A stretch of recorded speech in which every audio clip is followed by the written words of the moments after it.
Hello everybody! We are finishing Storm and Fury today. I'm excited. Are you excited? You should be excited, because I'm excited.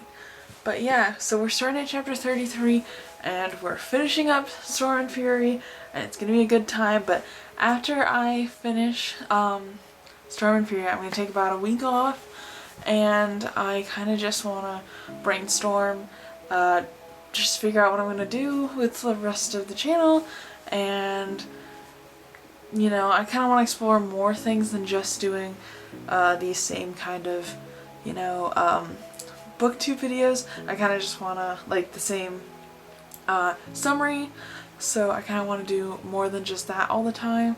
So I'll be kind of doing some research, seeing what I should do. If you have any ideas, feel free to comment them down below, but yeah, I just want you guys to know that I'll be taking a week off, but I'll still have everything on my blog, and that's constantly updated, so if you want to keep in touch with me, you can follow me on any social media at Barely Bookish, or you can check out my blog and all that good stuff at barelybookish.com. But without further ado, because I feel like this might end up being a bit long, we're just gonna get right into it. So chapter 33 starts with Trinity dipping out before anybody can say anything to her at all, because that's who she is as a human being, and she, no one can grab her, and she literally falls for anything because they said that they had Misha.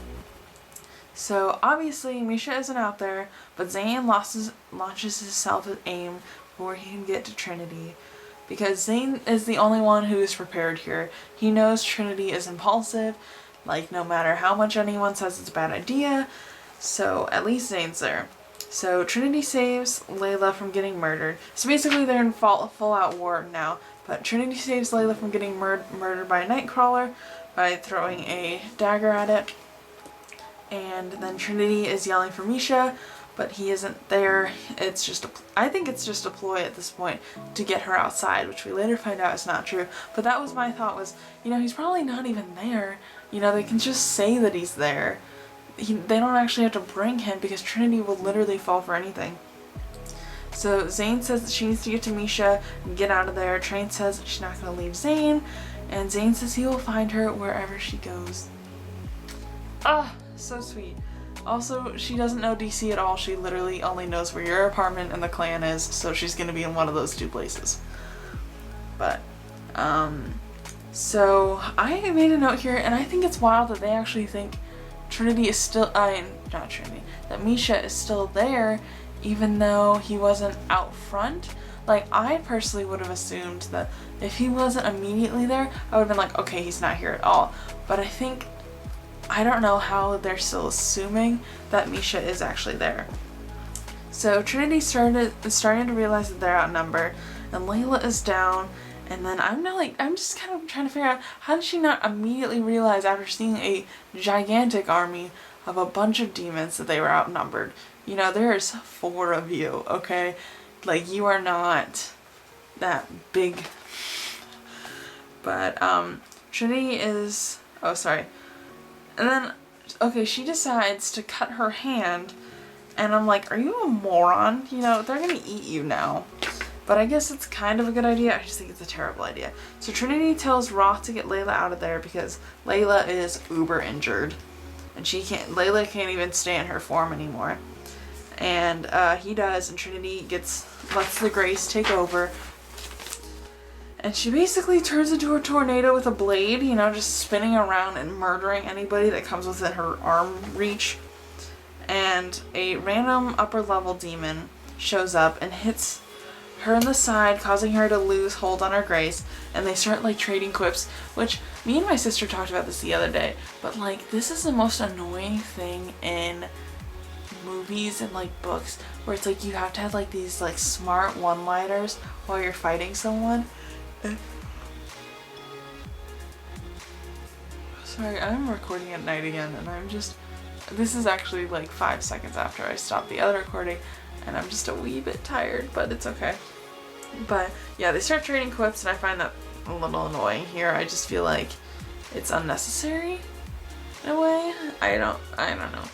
So Trinity kills the upper level demon after a couple more quips because you gotta get those in there. And then Aim is killing all the other demons with flames because he needs to be able to keep Trinity alive. And like at this point I realized that it was a kind of a good idea, but it was incredibly risky. So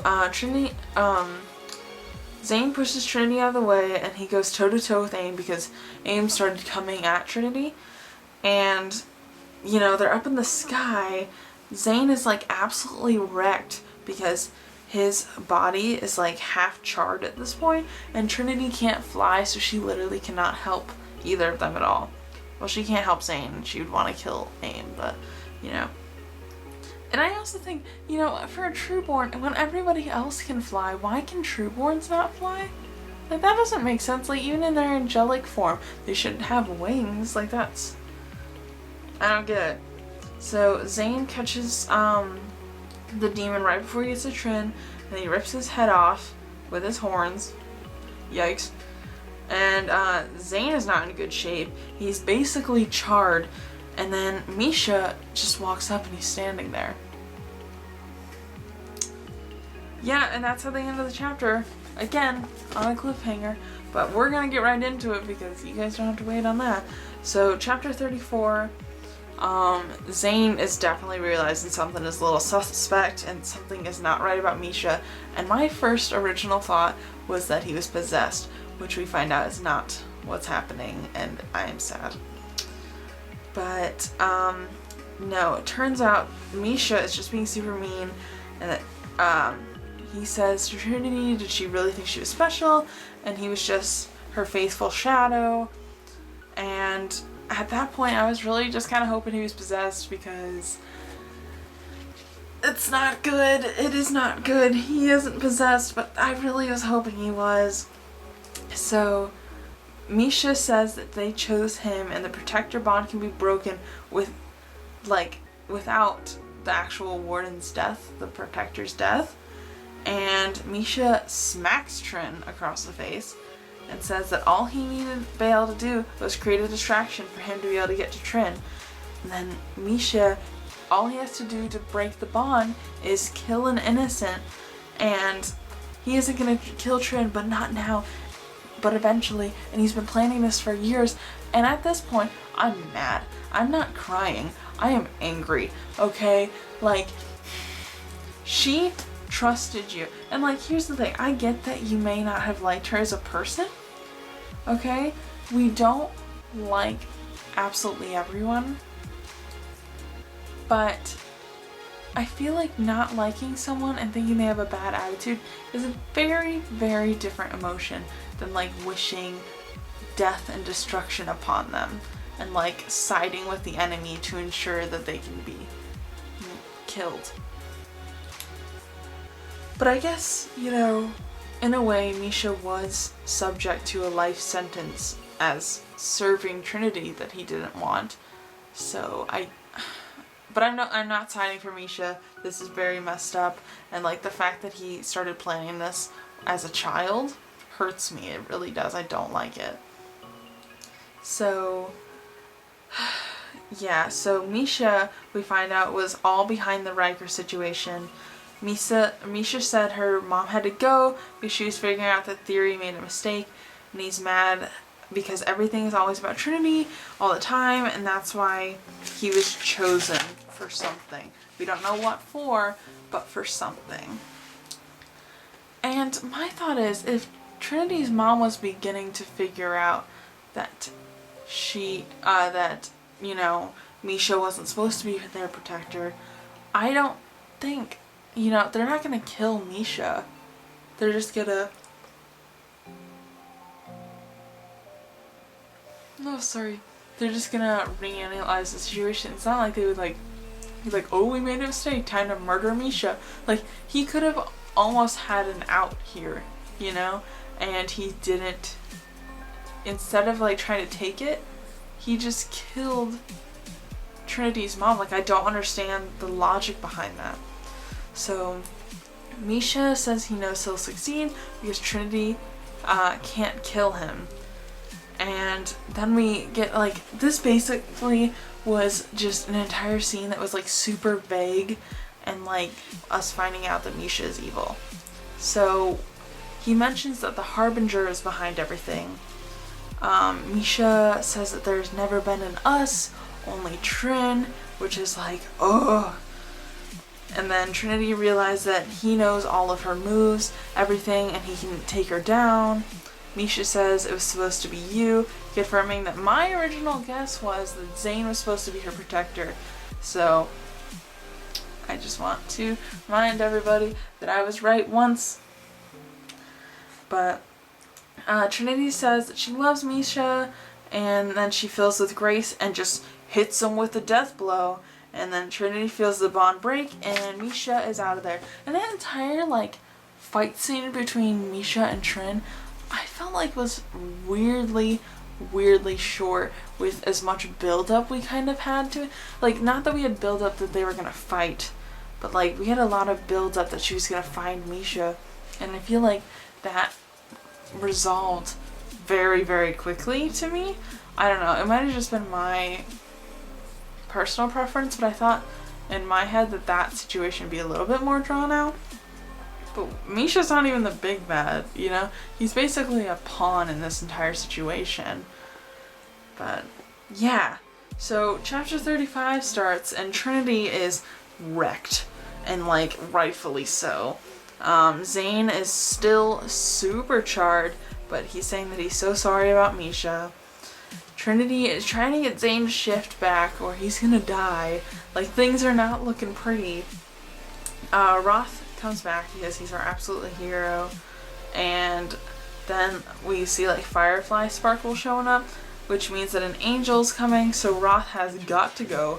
Thank goodness he came at the time he did and didn't come like 15 minutes later, because, or like 5, because then he would have been in the middle of this entire situation. So Trinity says she knows who's coming, and then we get to meet her father, and then her father is Michael. My question is Michael in the Bible, or did someone just like say that there was an Archangel Michael and everyone's just, you know, actually I feel like someone said that in church once. I don't know. I feel like that's in like Catholic masses at some point. But I was just saying, like, I think it's wild that it's always Michael. You know, when an archangel needs to come, it's either Michael or Gabriel. You know, the rest of them are like off duty. Or it's like, you know that scene in Deadpool where he's like, why are there no X-Men here? And then the X-Men's close the door because they don't want to see Deadpool. That's what I feel like when writers are like, okay, we need an archangel, and then they shove Michael and Gabriel out and all the other archangels run away. That's my opinion. So, I was right. Again, I'm just gonna bring it back up that Trinity and Zane were supposed to be bonded. Michael's dad fully confirms that. And Zane's dad was supposed to get Trinity and not Layla, which again, I need to know how they found Layla, okay? I need to know that entire situation. But Michael says he doesn't care, it must have been part of the grand plan. Which now makes me kind of wonder if the Harbinger, whoever this is, has some sort of influence on the grand plan, because he made things line up in such a way that it's resulted in the Harbinger being able to come out. Like, had Layla been raised with Zane and had a normal like protector stance, you know, all these things wouldn't have happened. So I wonder what that would have been like.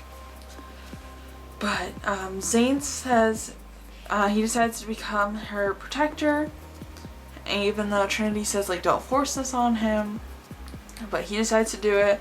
And the only good thing is out of this is that Zane gets healed. But if we all can take a second to remind ourselves, there's a whole big thing about protectors not being able to be in relationships with the Trueborn. And I can already tell you they're going to break that because, you know, these two are kind of low-key meant to be, so I don't know. This is going to get weird in the next book, I can already tell. But Michael confirms that the Harbinger has arrived and they have to stop it or all mankind is lost. But he doesn't say what the Harbinger is, so she has no idea what to keep an eye out for.